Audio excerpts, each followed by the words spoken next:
Latest chika Donnie inisplok dream wedding kay Belle guston sa church.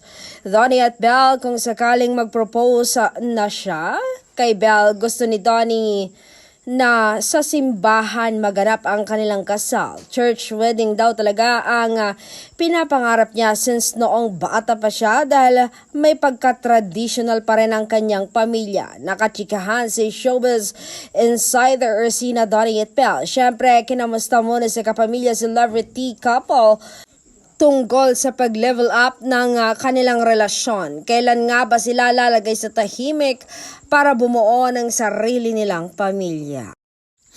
Natawa muna si Donnie, sabay sabing hindi pa rin po ako makakasagot niyan dahil hindi man natin alam kung kailan talaga magiging handa ang aking bride. Pero eventually, kapag dumating na yung time na ready na kami, God's ibalato lang muna sa kanya ang tungkol sa proposal dahil gusto niya syempre na maging surprise ito para sa kanyang girlfriend.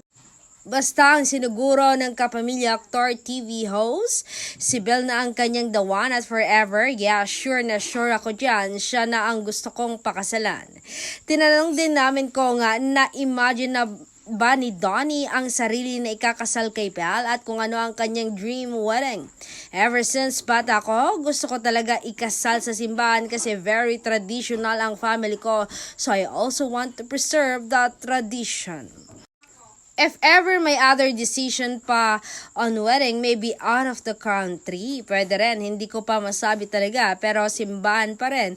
Hindi pa sure ang lahat, pero napapagplanuhan naman at sa tamang panahon.